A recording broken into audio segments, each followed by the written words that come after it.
A big thank you to our sponsor, iFixit, who fights for your right to repair and makes really cool tools in the process. If you need to fix your phone, laptop, or even a vacuum, iFixit has thousands of parts, tools, and free guides. Mercury, Mercury Stardust. She's a beacon of hope in the darkest night. Mercury, Mercury Stardust. She'll teach you how to make it all alright.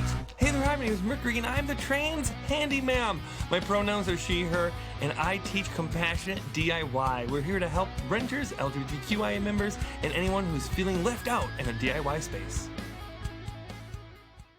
Hey guys, gals, and non-binary pals! Thank you for listening to this week's episode of the Handy Ma'am Hotline. As always, I'm joined by the wonderful Maggie Conrad. Hey, everybody. Maggie, it's good to have you this week. You know, Maggie's been out for the last several weeks because she has been sick. How you doing now, Maggie? Much better. Finally feeling normal again for the first time in a while. I mean, Maggie, define what is normal. That's what I was going to say. Like, air quote, quote unquote, normal. Normal for us. Not deathly sick on the couch with everybody taking care of me and my husband out of town and my poor toddler and my dog possibly needing surgery.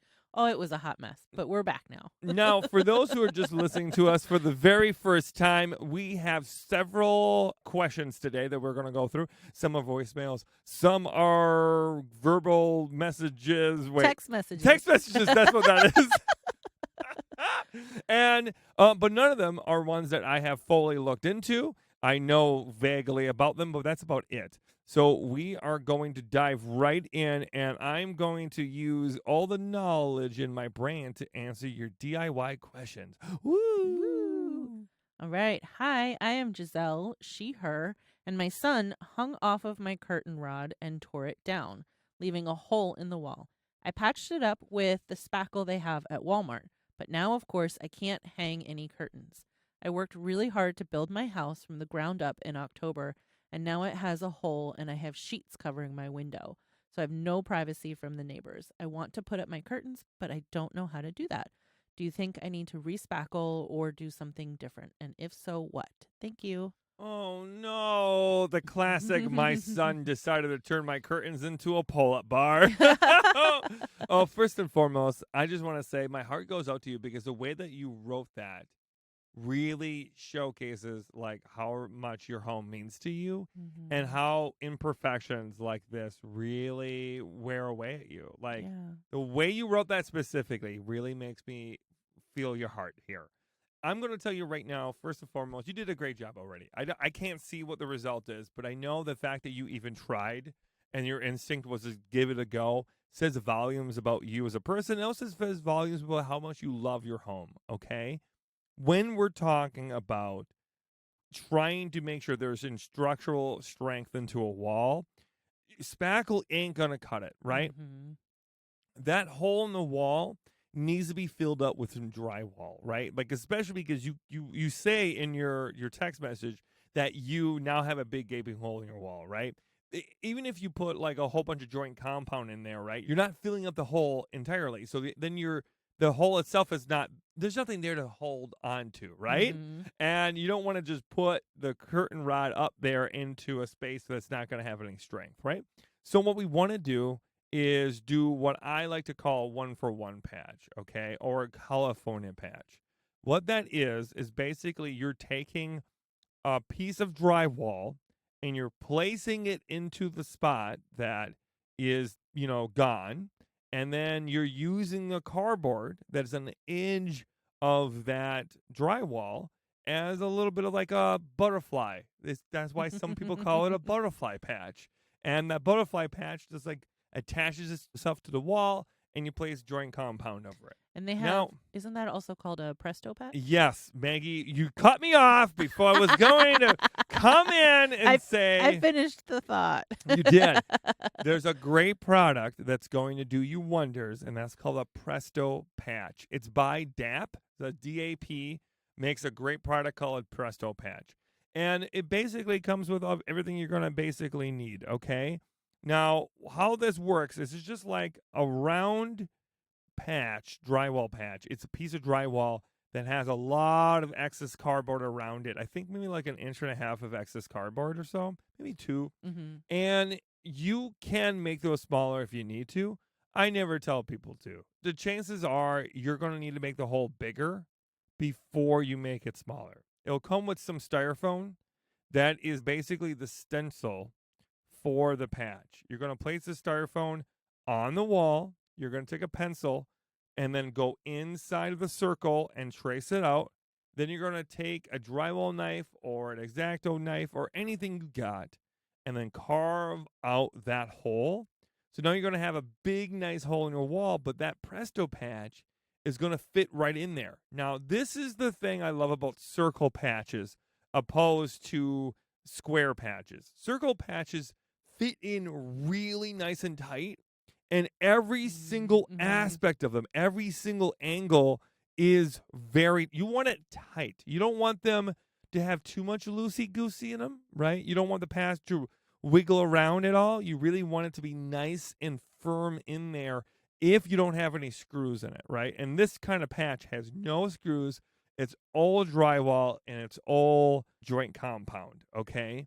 Once you get that nice and cut out, nice and, perfectly, as much as you can, then you're going to take joint compound, put some on where the patches of the butterfly is going to go, and then you place the patch on there, and then you cover it up with joint compound. And then you kind of like rinse and repeat until you get it to the way you want to. There's some great tutorials online, including the one that I did for the Presto patch. Yeah. You have a YouTube video that is now linked in the description. Yes. I will absolutely say watch my YouTube video. It gives you a lot of like visual, like how to make it look smooth, how to make it work. Now, here's the thing. If you watch that and you're like, this Presto patch isn't really what I'm looking for, there's another one in there that I always forget the exact name for this, Maggie. It's in my book, which is ironic. And I had to double check the name for the book, and now I can't remember either. Is it called a plank patch? What is it? It's okay. Here's what it is for those who are so you can get pieces of wood and put screws into the drywall with the pieces of wood inside the hole. So basically, you're going inside the hole with wood and you're screwing the wood behind there. So when you put in the next patch, it's fitting into the hole. And then you can screw the patch into the wood. You're basically putting in like faux studs. Yeah, making using smart wood pieces to drill into the drywall to give you like a backing. Yeah, and here's the thing: if all the things we're saying are just all really big holes compared to what you got, that's okay. You don't need to make a huge version of this, but maybe you make like a 2-inch version of this. Maybe you do a little bit. I would say that some of the best things that you can do is make the hole bigger for the patch you're going to do. Right. And then here's the biggest thing that I can tell you if you're someone who's never done a real big patch before, and you can always redo it. Okay? Like if you are like, oh, I've tried and it's still like a big hill. It doesn't blend. It just looks like a big hump in my wall, and I hate it. You take it apart. Take it apart and do it again. It's okay. It's okay. Take your time. And here's the thing. As long as you do the best you can and you are mindful that we're trying to make ramps for the patch and not make hills for the patch, you're going to be okay, right? Think of when you're adding the joint compound, you're making a big ramp to the middle and a big ramp coming out of the middle. Now, the more gradual that ramp is, the less likely you're going to see the hump in the wall. There's always going to be a hump in the wall. That's by the very proxy of how a patch works, right?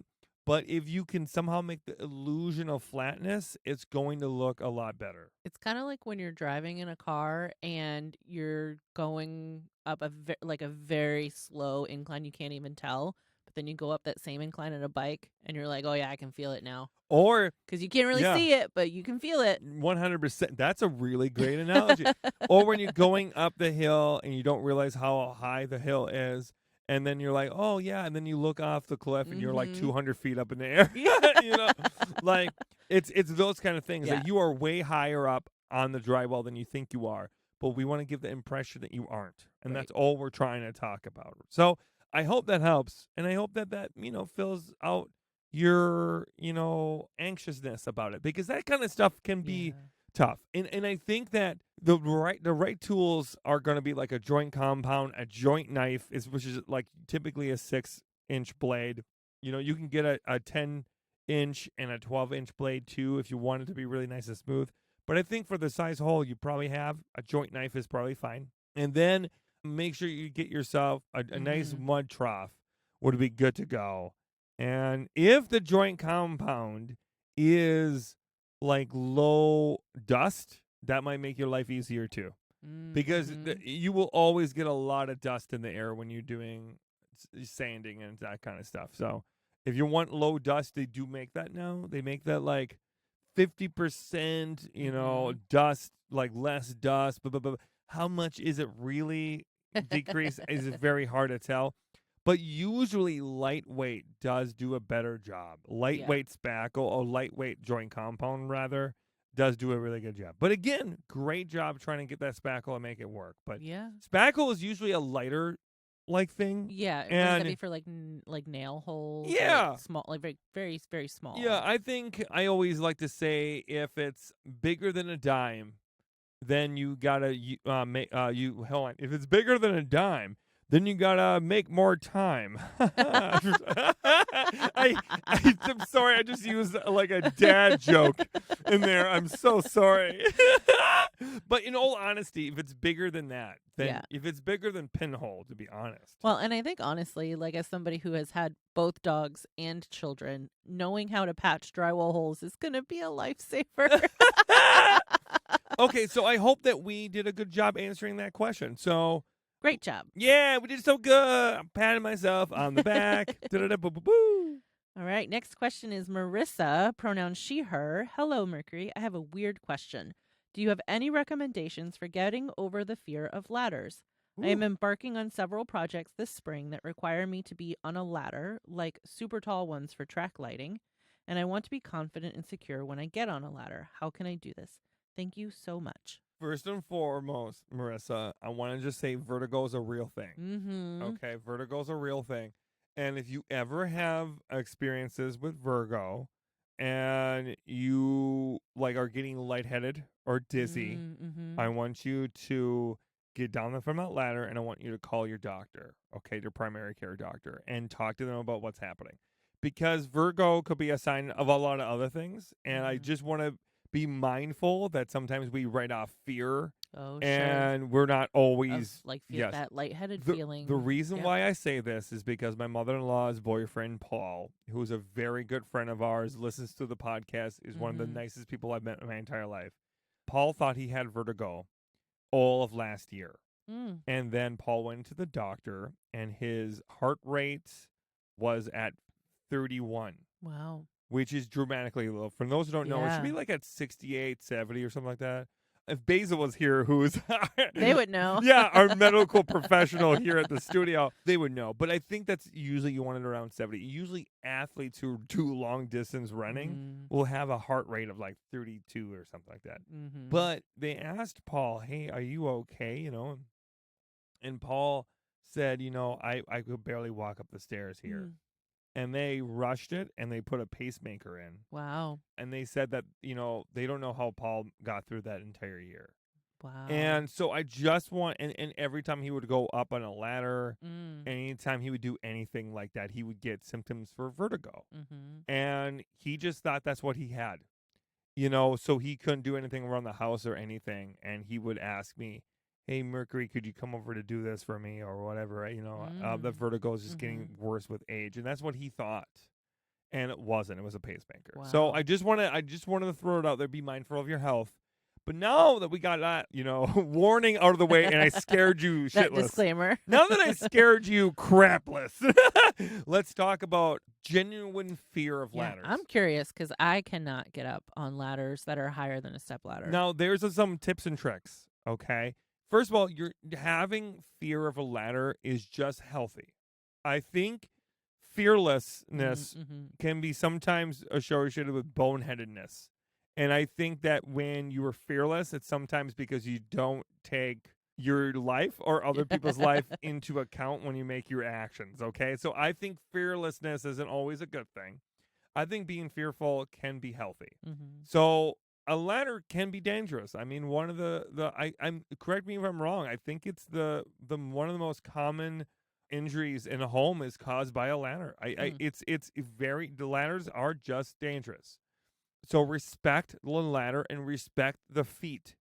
Okay, when you are working with a ladder, I want you to make sure that you got a ladder that has all 4 feet. Like if it's an A-frame Mm-hmm. ladder, all 4 feet are touching the ground and they're firm. You can get tools or little add-ons. It will like fit into it. Like you'll get like these little ladder platforms Mm-hmm. that have like notches cut out that Oh, are sure. like you can put the ladder feet into the notches, and then you can. It has like a larger like base area, like almost like a little mini platform for your ladder. Now that Mm. means it doesn't slide, and then if you're by yourself, that can make you feel way more secure. Oh, yeah. And the reason why I bring it up is because when you're trying to get over the ladder, you either having someone hold the ladder or Mm-hmm. taking precautions for the ladder not sliding, all of that will make you feel more secure. The more secure it feels when you're walking up the ladder, the better. If you Mm-hmm. have an old wooden ladder, throw the fucking thing out. I want you to work with fiberglass or just, strong metals, not Mm-hmm. aluminum. Stay away from aluminum, stay away from wood, okay? If it's a hardwood ladder, that's way different. If your grandpa built a maple ladder and that's from like 1902 and it hasn't, it's this strong and sturdy ladder and it's like 800 pounds. I mean, be my guest if you want to lug that thing around.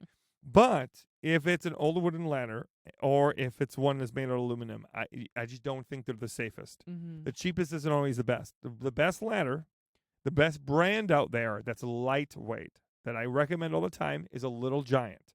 Little Mm-hmm. Giants are my favorite. They're lightweight. They're easy for us to move around in our homes, and they are really damn sturdy. And they make other products that make it feel safer.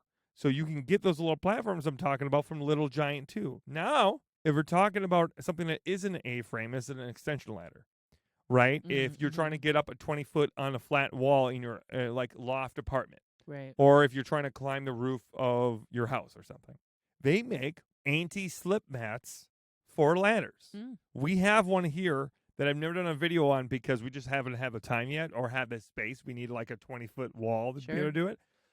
But they make anti-slip mats for extension ladders. Absolutely get them. They are like 20, 30 Yeah, bucks. I didn't even know that. Yeah, I mean, basically the thing I was talking about before with the A-frame, Mhm. same thing as the anti-slip mat. And those are big game changers. They make you feel a lot safer, Maggie. They really do. And this is all about, this is even before we get to how do you overcome the fear. We're just talking about products Right. that can make you feel more secure. If you're going on top of your roof or you're trying to clean the gutters, right? One of the biggest criticisms I have when I see people do this is they're not mindful that the ladder is underneath the gutter, right? Or they go on top of the gutter, which is a terrible idea. Gutters are not sturdy. Mm-hmm. They will flex, and putting your ladder right on the gutter is a terrible thing to do, okay? You can, if you want to roll that dice, be my guest, but just be mindful that you are playing with a much looser area than you would Mhm. otherwise, right? The ladder should go underneath. Now, if you're thinking, Mercury, how does that work? That means you're arching your back, right? No, it doesn't, because you can get extensions that pushes it away from the wall. Hmm. So now they also make these things that will latch onto your ladder and that will push the ladder maybe like 2 to 3 feet away. And you're essentially pushing the ladder farther away from the house, but now you don't need to arch your back. They're one of the best inventions I ever seen. Some of them even hook onto your siding, and some even hook onto the top of your Cool. roof. Yeah, they're absolutely worth it. When I see people not have those, I get worried, but most people don't have them, right? Mhm. But when I've worked with painters and stuff, they always got them. They make a huge difference. Way easier to get up and down on top of a roof too, because you don't need to worry about that awkward exchange Mhm. from where the gutter is as Yeah. much, you know. So all that being said, now that's just products that can make you feel safer, make you feel a little bit more at home. If you don't got those, make sure you have someone who's really mindful of your own safety and aren't going to shake the ladder when you're growing up. And I know that's kind of like a jokey thing, Don't trust anybody who's ever going to shake a ladder when you're growing up. I cannot. It's the biggest pet peeve when I'm doing work is people who fool around on a job site. When it comes to my safety, it's not a joking matter. Yeah. It's a serious matter, and it's important for us to take it seriously, I think we need to respect the tools that we're working with, respect the environment that we're working in, and respect each other, and that's how you keep each other safe, So all that being said, all of that stuff is out of the way. Now let's talk about how to actually overcome the fear.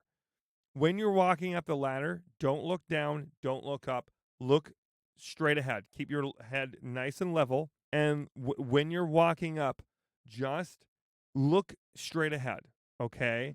This helps a lot. If you're looking down and you're walking up a ladder, A, that's not the safest thing in the world, okay?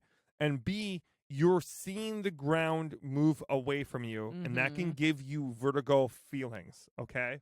That's not great. If you're looking up, right, you see the roof get closer, and that can also give you vertigo feelings. So one of the best things you can do is just look straight ahead. Just keep your head level, and as you are walking up, you're just looking at the sidings. Take it one step at a time. Not like, you're not bear clawing it up, okay? You're taking one step and get the next foot next to your foot. Next step, get the next foot next to you're just taking one step at a time. You're bringing one foot up and then the next foot up, and then one foot up and then the next foot up. You're not going one foot above the next foot, above the next. Don't do that. Keep it nice and steady, and then keep two hands on your ladder at all times. If you do those kind of things, you really start to feel it be okay. And the more you do it, the better it gets. Do you know what I mean? Like, yeah, for sure. The more you do it that way and the more precautions you take, the better you feel, If you're working, 10, 15 feet up, is a whole different feeling than when you're working, a whole, 20, 30 feet up. But whatever you do it the same way you would no matter what. Even you're going up a ladder that's 6 feet, always treat it like you're going up a ladder of 20 feet. Now, the reason why I say that is because it plays tricks on you when you don't. Always respect the ladder no matter what height you're at, because that way when you're at a higher height, it won't fuck you up and you'll be safer. So always, always, always respect the ladder at no matter what height, and that will translate to taller heights and make you feel a lot more secure. Yeah. Does that make sense? That does. Look at that! Professor Mercury in for duty. Woohoo! Yeah, that was great. Yeah. Maggie, what do you think? What do you get? I mean, I honestly, luckily I have Nick that I will just send him up the ladder. But I also would like to feel more independent and not so afraid. So honestly, the thought of having some extra tools, I had no idea that they made the mats and the anti-slip pads. So I mean, that's really great. So what I'm hearing from Maggie is that Maggie's advice is if you have a husband, make him do it. I mean, yeah, that's just my default. Okay, next question. Hey, Mercury, huge fan, former Wisconsinite, former burlesque performer, and disability babe. LGBTQ transpositive human here. Yeah. My trans masc spouse and I bought our first house together at the beginning of the pandemic in May of 2020 and are in an unincorporated part of Thurston County, and we are on septic. We always have issues with our bathtub not draining appropriately. I had a long plastic thing with teeth that was most helpful for grabbing hair and gunk, but I didn't realize it was on its last legs and now it's stuck down the drain, and I have no idea how to get it out. The backup is much worse now, and since we're on septic, I don't want to put caustic chemicals down there to leach into drain water or the ground. I don't even know if I can get into the drain to fix it. I'm so afraid of how bad of a plumbing bill it's going to be. Any recommendations for keeping the drains clear? I also use a soft plastic mushroom drain stopper to try to catch hair, clothing, fuzz, etc., but my spouse pulls it out when he showers, and I'm afraid he's making things worse. Any help is much appreciated. Okay, first and foremost, there's a lot here. Hey, way to go, burlesque. I always love to hear that. Also, to an ex-former Wisconsinite, cheesehead, yeah. All that being said, now, correct me if I'm wrong. They said that they broke the plastic off in the drain, right? Yep. Yeah, that's rough. And So now it's making it worse. those are called zippets, right? And I have said this a lot of times on my TikToks and in videos. That zippets are absolutely one of the worst products ever invented. And the reason why I say that is because you shouldn't put any plastic down your drain. Okay. Yeah.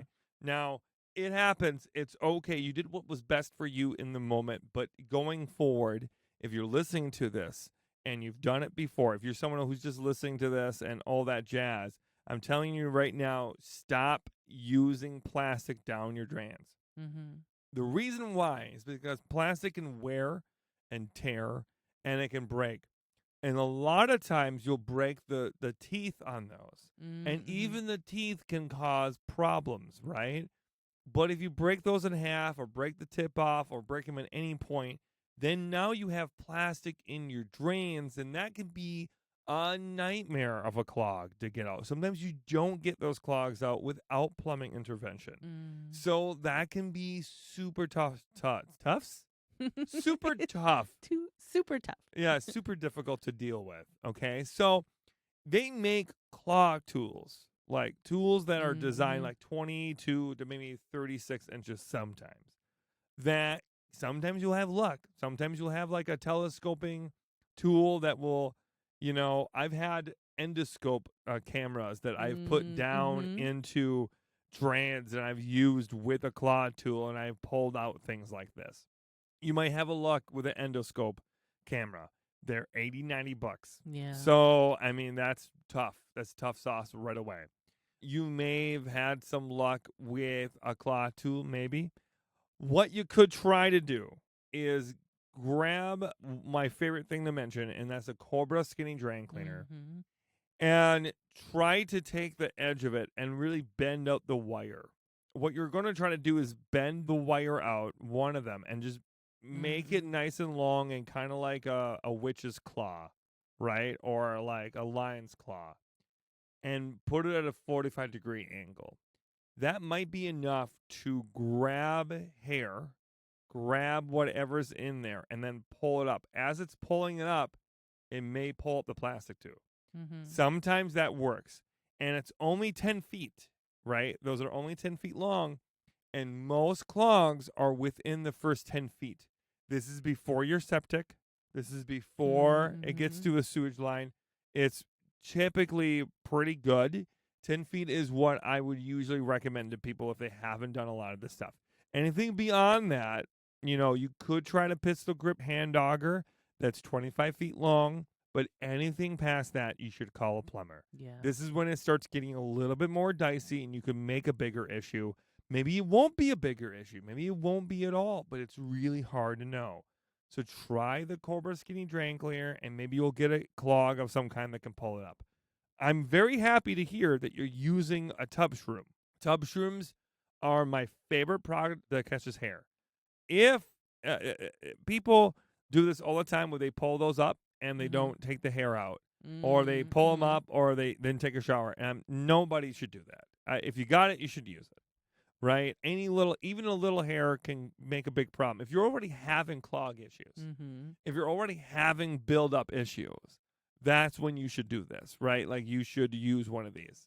But the Cobra Skinny Drain Cleaner is the route I would go. I have tons of videos on my how-to playlist on TikTok, or even on Instagram too. If you just want to type in Mercury Stardust, Cobra Skinny Drain Cleaner, absolutely recommend it. If you go on Amazon and you look at Cobra Skinny Drain Cleaner, you'll go to the bottom, and one of the key words is literally Mercury Stardust. That's how much people have bought this product because of me. Cobra, if you're listening to me, if you don't give me a sponsorship soon, I'm going to protest you.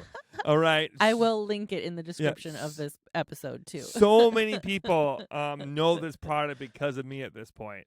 But that's my favorite product. It's great for renters, great for people who are living in a trailer, great for people living on their own for the first time. It's not going to get you in too much trouble. Now, the tub shroom situation. First of all, I get it. You don't want any backed up water when you're in the shower. If that's really an issue, once you get the clog removed, if the Cobra Skinny Drain Cleaner does the job, then you can get yourself called a drain funnel. And Maggie knows I fucking hate this product. Yeah. I'm not a fan of this product. I don't think anything should be going down your drains that isn't either. I think hair is one of the worst things you could do. It just builds up, and the older your pipes, the more likely it's going to build up in there.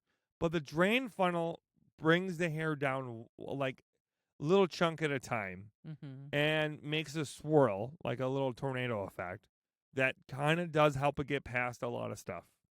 And it's okay to have hair in your septic. You know, like it's natural, it will degrade over time, right? The plastic, not so much, right? That's why we want to try to get that out. But for this specific situation, if this is so much a hot button issue, I would rather you go drain funnel than nothing. Okay? If they're insistent in taking it out every time, you know, I'm always of the mindset of meeting someone where they're at rather than trying to make them do something they're not going to do. Right. I would explain to them how bad of the situation they could be making it. Like, if you're going for convenience now, you're probably making a nightmare later, right? Right. So convenience isn't always a good thing, right? We think it is, and then it causes $800-900 for a plumbing bill, right? And plumbers are way more expensive than I am, right?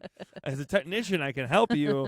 I'm cheaper than a plumber. Plumbers are just, $400 just showing up sometimes, So all that being said, I would say that the good old-fashioned drain funnel might be the best route for you to try to meet them in the middle. Now, if none of that works, all right, there is a product that's an electric drain auger that I really like. It's called Apollo. Apollo electric drain auger. It's on Amazon for like $75, $80. Now, I'm suggesting it to you because if you're having this problem a lot and it doesn't go away, there is nothing better than an electric drain auger.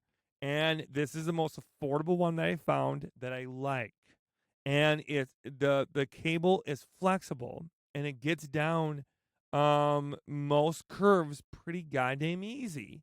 And I think it's most user-friendly product I have found that's a drain auger. Now, there's definitely ones that are $150, $250. They are a gosh darn nightmare to use. They're heavy as all hell, and they're scary. The Polo electric drain auger, it's a typical battery, 20-volt battery. It doesn't take too much to charge. Make sure you use gloves with it. Fairly easy to clean, and it does the job. So I would say go that route if you need to. It's 25 feet, and I would try to say don't go too far. Be mindful, but if you do get it stuck somewhere, just put it in reverse and just go slow, and it usually works itself out, okay? I hope that helps. Again, very thorough today. I'm anything if not thorough, right? Answering all those cues. And putting in my A's. Why do I always got to ruin it? I was so good today, and I ruin it. Okay, next question, please. Hi, Mercury. I'm Justin Seals. My pronouns are they, them. I live in an old 1930s home, and recently been ripping out the old carpet, and I've ran into a little problem. We're wanting to finish the hardwood floors underneath the carpet, but there's a bunch of nails where they held down the carpet. How would I fix the nail holes in the actual hardwood floor? Any tips or anything, please let me know. Thank you. Bye-bye. Well, hello there. Also, their accent is everything. Their accent, like I instantly went like, hello, let's go riding Good old horseback in in the West. Let's go do some dirty deeds, thunder cheap, All of that being said, this is such a good question because I feel like people don't often know what wood putty is. So we're going to talk about wood putty that's wood filler and the stainable kind, just in case, right? Trying to find the right wood putty for the right stain can be a pain in the butt, like American oak or, like cedar and maple and blah, blah, blah, blah, mahogany, all that good stuff can be difficult. So what we want to go, instead of going that wood filler route, we're getting the right color for the right wood filler right away. I like the standable kind. That's my preferred method. Wood filler, you can get in a big ass jar, like a big ass container. We got a big one here that I absolutely love. Never going to go back. Or you can get the kind that squeezes out. But the kind that squeezes out, I mean, it's hard to get it out. It's like working with Elmer's glue. Do you know what I mean? Like, it's always good at first, and then all of a sudden it plugs. Yep. You know what I mean? So I'm a huge fan of the putty method. Get yourself a good plastic putty knife, and then you just smear it in, scrape it off. Smear it in, scrape it off. And it's really easy to use. It's pretty straightforward. There's no, awful things about it. It takes about maybe 20, 30 minutes to dry, maybe several hours to cure. And if it kind of sinks down naturally when it dries, you can always fill it up and tap it off a little bit, if that makes sense. Yeah. Later on, and then you're good to go. And that's it. That's it. Now, if you're that was easy. Yeah, I know. Here's a simple trick, though. If we're talking about pulling things out of wood, right? From staples or nails or anything, get yourself an old pliers that's called an end nipper. An end nipper is there's this like rounded, angled tool that if it's older, that usually means that it's not much of a nipper anymore. It doesn't have much of a sharp cut to it, which is good. You don't want a sharp cut. You don't want it to cut your staples in half. What you want is it to grab the head of the staple or the head of the nail and then rock it back and forth, and boom, you pull it right out. Boy, is that a game changer. That is a game changer. There was someone on TikTok yesterday, that asked me for help with staples, and I'm like, really? I got an end nippers at work. Ooh. I might rip up a piece of carpet. Sorry, Maggie. And I might show them how to do that today before I leave on the bike. So, cool. Yeah, I don't know. Excited. Yeah, that's it. That's all I got. There's nothing there. That's perfect. That was it. I love that question. So easy. I love, we need to have a good, like, straightforward question every week, because, boy, I've been talking a lot, and that was I appreciate you giving me a little bit of a break there. Do you have anything to add, though, really quickly about that one, Maggie? No. I mean, I know from experience that, like, when we ripped up carpet in our old home, most of the nail holes were along, like, the same board, either around the edge or, like, I think ours, like, there was a threshold that we were ripping up. So I guess I have a question. Is there if there's a bunch of nail holes in one piece of hardwood floor, is that going to affect the integrity of that board? Oh, what do you mean? Like if there's a bunch of, like, if you're just using a bunch of, wood filler in one single board, should that board be replaced? Like, if you have, I guess I need a visual to what you mean. Because for me, if we're talking about, like, something that's like if it has a bunch of buckshot in it, like, it looks like it is beat up, that board's got to be replaced. Okay. If it has cracks in it, right, telltale signs of splitting, then it's got to be replaced, right? If it just has holes, like 10, 20 holes, I got to tell you, holes do a lot, like, especially if they're nail size, they don't do as much in structural integrity damage as you think they do, right? Like, they're like pin spots. Yeah. But if it starts, like, rotting away, if there is rot, like when it starts peeling back the wood and stuff, and some of that treatment goes away, then you have problems, right? But that's a whole different question.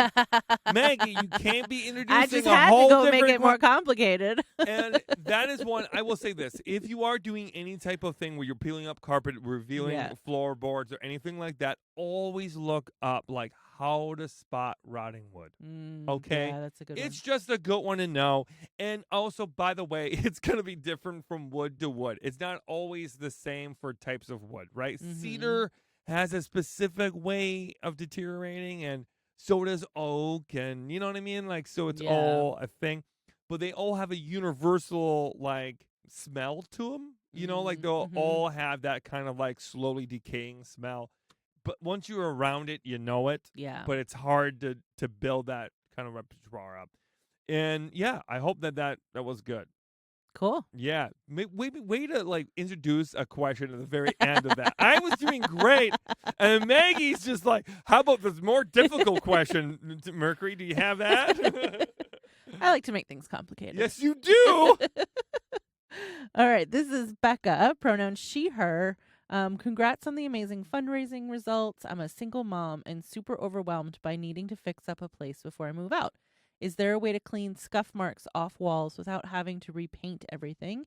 And is there a good way to make scratches on wood doors look better? And finally, any tips to get over the overwhelm? Oh, wow. Way to ask 3 questions in one. You know how I just got done saying how happy I was that I got a reprieved for a second, and immediately the next question is like, I'm gonna ask 3 of these. Okay, so let's go a little backwards. First of all, how do you handle overcoming the feeling of overwhelmingness? Okay. First and foremost, take it one task at a time, and know that often when you start solving one task, you get 2 more, right? Yeah. Take it one at a time. It's at your pace, right? And doing any bit matters to you. Having a master list of all the things you want is handy, right? When we're dealing with repairs, dealing with homes and deteriorating stuff around us, that's really good, but often really overwhelming, right? Pick a couple of tasks that week, the whole week, and knock them out, And uh, a lot of tasks are smaller than we think they are, and when we get going, it's a whole lot better. And the more you do, the more you learn, the faster that gets, right?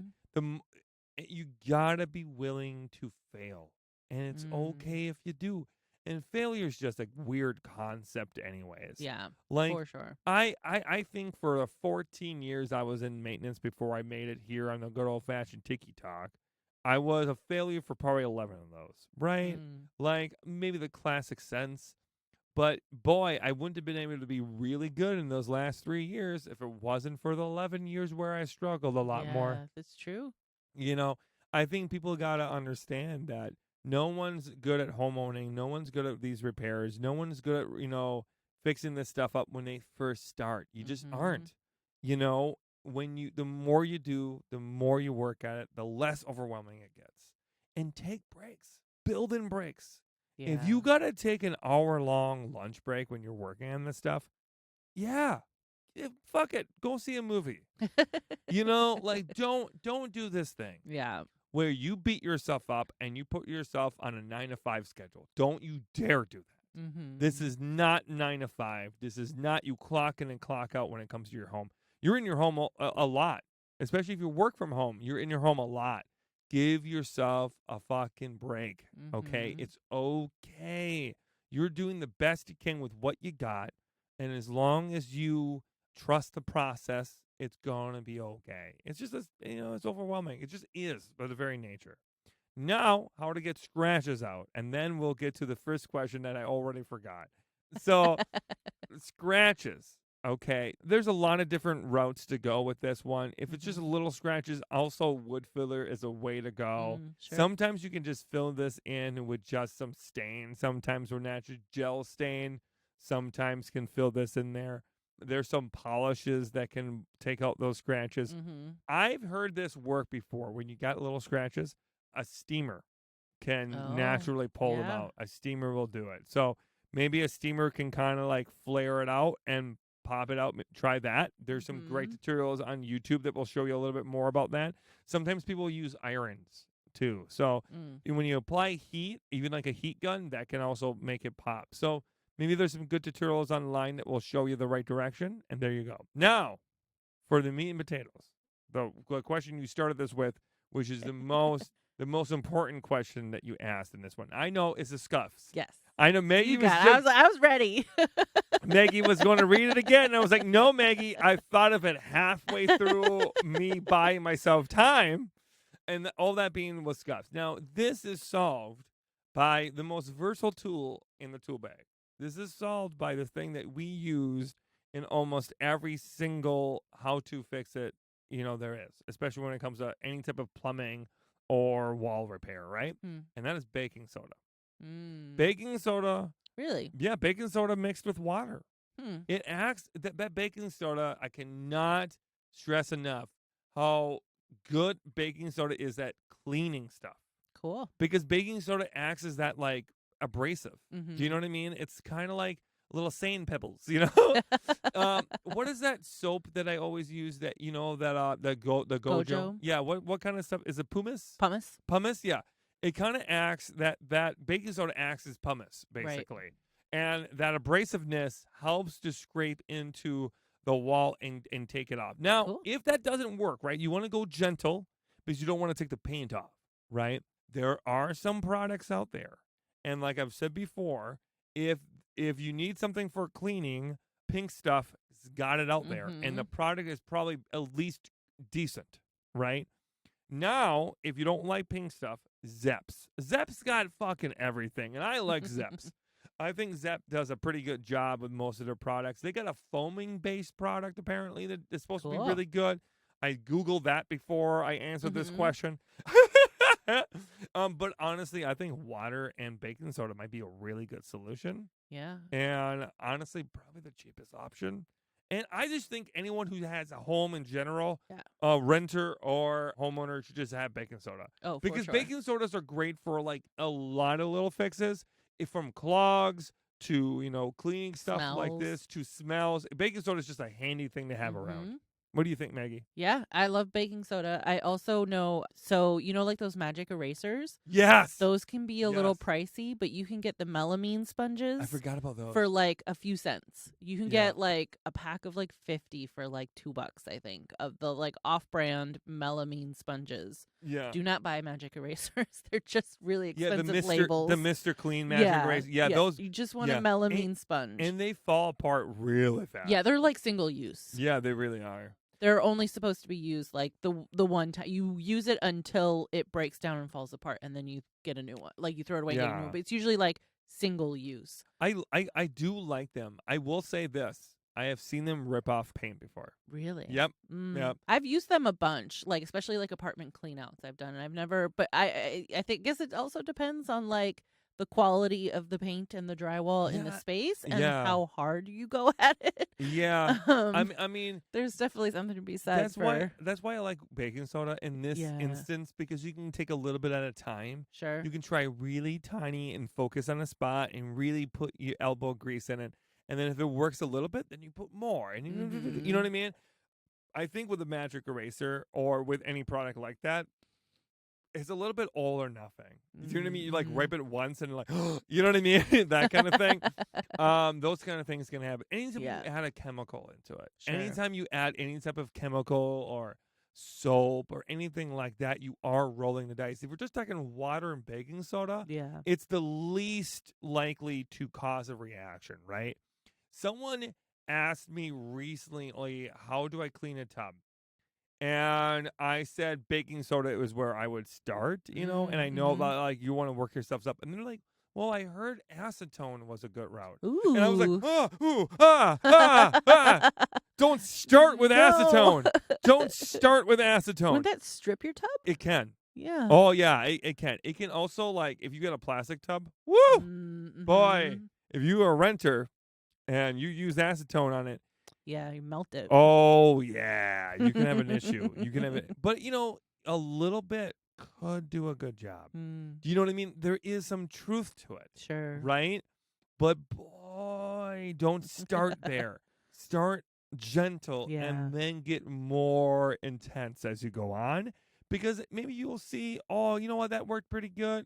I'm going to give it a day or two, have fresh eyes come at it. Because sometimes you know it's there and you see it and you can't unsee it, and then as you're cleaning, you over clean. Do you know what I'm saying? Sure. You over clean it. You're staring at it for so long. So sometimes it's good to like clean what you can, walk away and come and then back. walk away, give it like a day or two, and come back at it. Yeah, so, that makes sense. Yeah, me full of wisdom today. Okay, everyone, I want to say thank you so much for listening to this episode of the Handy Ma'am Hotline. If you heard any of my answers and you were like, Mercury, those were crap, I can do better. First and foremost, go find somewhere else, okay? Go somewhere else. Go find another handy ma'am that can help you, okay? But that being said, if you have any tips or tricks for yourself, hey, why don't you call in and give your handy tips? I would love to hear them. I want to do a whole episode about your hacks and things that you do in your life. So call our hotline at 608-205-8768. Or text our hotline at 608-205-8768. And make sure you leave your own tips and tricks for us to learn from you, because this is a community of people learning how to do things together. And all that being said, I want to say thank you to everyone who already called in. Make sure you can also call in with your questions, and we'll do the best we can give you all the A's in the world in order to make us sound more smart. And remember, my book is available for pre-order right now. That's Safe and Sound, a renter's friendly guide to home repair, available on anywhere you get your book, but especially bookshop.org. Make sure you buy local whenever possible. And if you need to, it is also on Amazon and Barnes & Noble. But thank you so much for all your support. And until next time, remember, you're worth the time it takes to learn a new skill. Bye-bye. The theme song for the Handy Ma'am Hotline was written by Rhodey Walker. The questions were picked out by our production assistants, Ray and Basil. And the sound was engineered by Matthew Allen Hagg. Thank you for listening. See you next time. If you enjoyed this episode of the Handy Ma'am Hotline, you can listen to an even longer version by supporting us on Patreon. If you support us on Patreon, $10 or more, you'll be able to get an extra long 30 to 45-minute section every single week. Isn't that amazing? More of me and Maggie. Wow!